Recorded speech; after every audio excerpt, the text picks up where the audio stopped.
Bagaimana mengasihi orang-orang yang sulit dikasihi?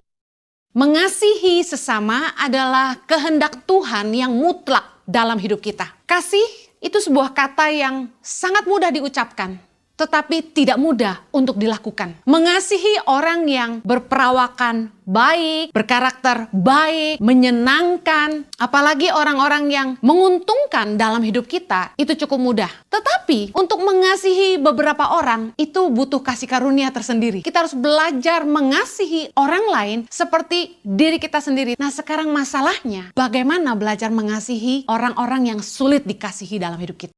Terimalah kekurangan orang lain seperti Tuhan juga mengasihi kita apa adanya. Dalam hidup kita cenderung suka sama orang yang menurut kita cantik, ganteng, punya kelebihan. Tapi tidak setiap kita bisa menerima orang-orang yang kelihatannya kurang baik. Saya ingin mengingatkan bahwa Tuhan itu mengasihi kita ketika kita tuh masih berdosa. Tuhan bisa lakukan itu untuk kita. Kenapa kita nggak bisa lakukan itu buat orang lain juga? Kenapa kita nggak bisa belajar mengasihi orang lain apa adanya? Harusnya kita bisa belajar menerima kekurangan orang lain, menerima kelemahan mereka, bahkan mengampuni orang-orang yang bersalah kepada kita, karena Tuhan sudah memberikan teladan bahwa Ia mengampuni kita ketika kita masih berdosa, dan Dia memilih mengasihi kita apa adanya.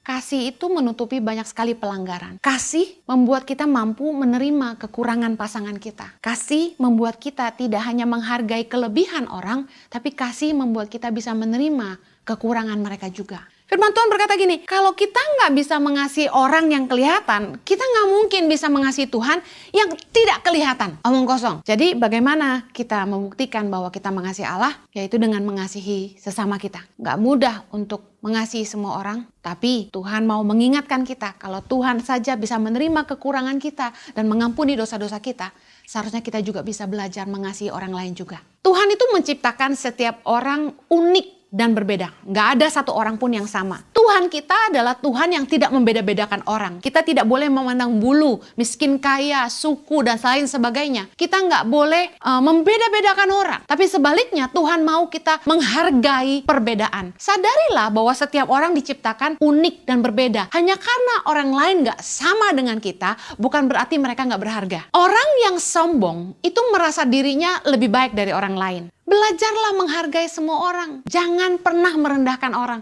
Tuhan menciptakan manusia menurut gambarnya. Berarti kalau Anda menghina saya, Anda sedang menghina pencipta saya. Karena saya diciptakan menurut gambaran Allah. Kita harus bisa belajar menerima perbedaan. Tanpa harus mencemooh dan menganggap mereka lebih rendah dari kita hanya karena mereka berbeda. Kasih tidak berbuat jahat kepada sesama. Mengasihi itu tidak berbuat jahat. Artinya gini, mengasihi orang lain berarti kita nggak perlu berbuat jahat sama mereka. Bahkan sekalipun mereka berbuat jahat sama kita nggak boleh jahat sama mereka. Kalau Anda memutuskan untuk nggak berteman lagi dengan seseorang karena konflik atau satu lain hal, tapi Anda tidak boleh berbuat jahat sama dia. Perselisihan bisa terjadi, tapi harus tetap diselesaikan dengan baik, dan kita harus punya satu goal, jaga hubungan baik dengan semua orang. Kasih tuh membiarkan orang lain hidup dengan damai. Anda mungkin gak suka sama orang itu, tapi Anda harus membiarkan dia hidup dengan damai. Putuskan hari ini apakah Anda mau tinggal di dalam hidup atau di dalam maut.